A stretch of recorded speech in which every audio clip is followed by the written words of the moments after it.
Тоқтылар сәлем, кеттік. Мамыр айы қандай болады екен? Тоқтылар өте батыл, өте шыншыл, тік мінезді жандар. Кеттік. Мамыр айы қандай болады екен? Жалпы айдың энергиясы қандай болады? Тоқтылар, мир картасы түсіп тұр. Демек, мамыр айында сіз бәрін қолайлы, бәрін бабымен, асығыссыз, ешқандай жанжалсыз, бәрі ретімен, бәрі сондай спокойно, тыныш болғанын қалайсыз. Демек, оның алдында бір жанжал, конфликттер, түсініспеушіліктер болатын болса, сіз жарайды, мейлі, қойшы, осыған неге ашуланамын, осыған неге нервімді кетіремін деп. Не болмаса, мысал үшін сіз бір істі бастадыңыз, иә? Бірақ ол ісіңіз жүрмей қалды. Бірақ сіз оның өзінде тырыстыңыз, жоқ, мен қайтсем де осыны іске асырам, әлде де көрем деп. Ал мамыр айында бәлкім шешім қабылдайсың. Жарайды, мейлі, менің ісім емес шығар бұл деп. Көрдіңіз бе? Осылай. Ары қарай кеттік. Жұмыс және қаржы мәселесі. Жұмыс және қаржы.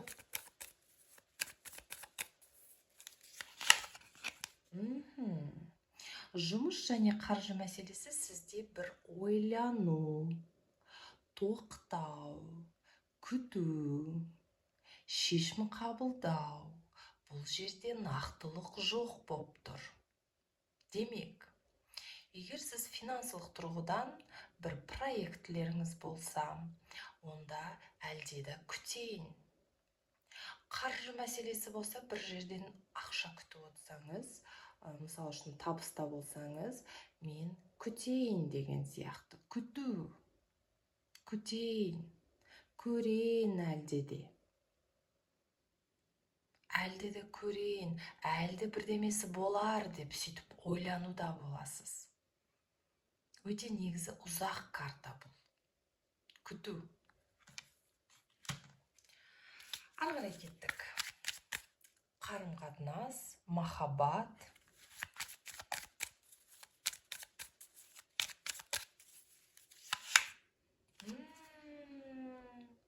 Тоқтылар, керемет карта.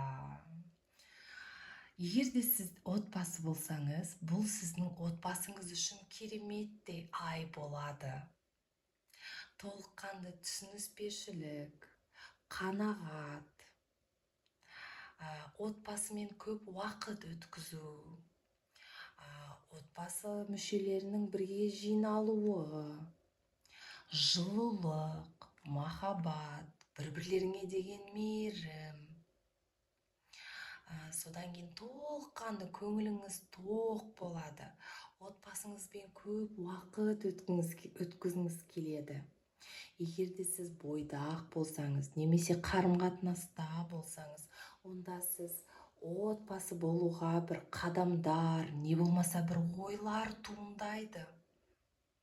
Бұл дегеніңіз толыққанды сондай отбасылық, берекелі картасы. Қараңыздаршы, керемет. Ұнап тұр маған, тоқтылар. Сіз үшін қуаныштымын. Кеттік ары қарай. Қандай кедергілер болуы мүмкін?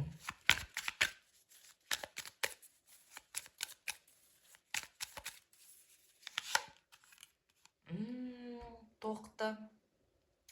Сіздің кедергіңіз, мен сізге айтайын, иә?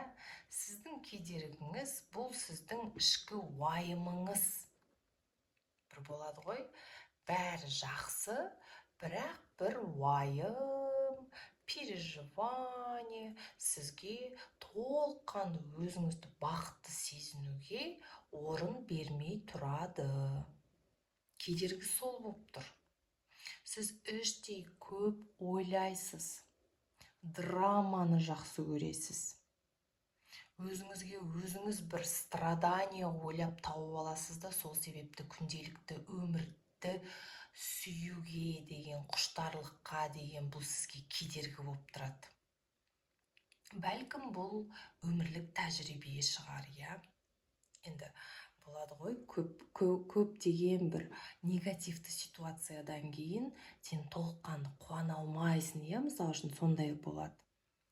Бір травма алған ситуациялар, сол себепті бір ішіңде бір мұң тұрады ғой.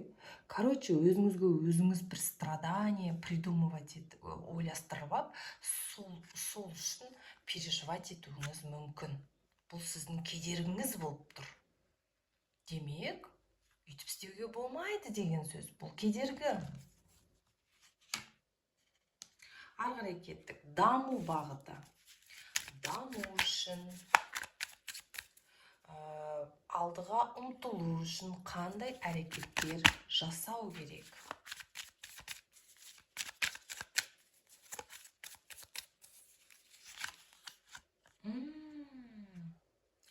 Даму үшін, көбею үшін, баю үшін дейікші, иә, енді сөздің шыны керек. Сізге қолыңызда бар дүниені қадірлеу керек. Демек, қараңыз, егер сіз бизнес жүргізетін адам болсаңыз, өзіңіздің жеке бір кәсібіңіз болса, демек, сен ұқыпты бол, бар клиенттеріңді қадірле, сапаға акцент жаса дейді.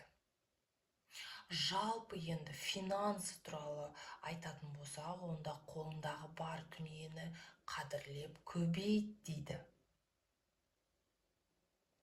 Саған мүмкіншілік келеді. Мүмкіншілік келеді, міне достар, мүмкіншілік келеді. Сенің берекең сенің қолыңда. Сен бірақ оны дұрыс бағаласаң, сонда сенің алдың жүреді дейді. Міне.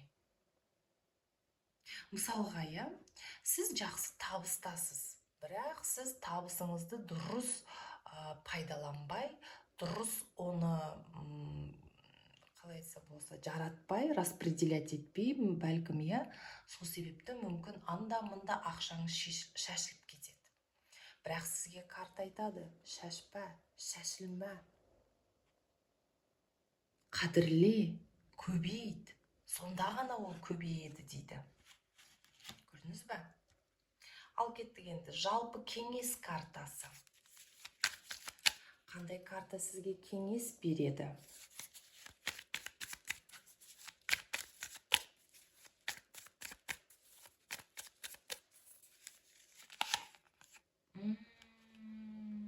Тоқты.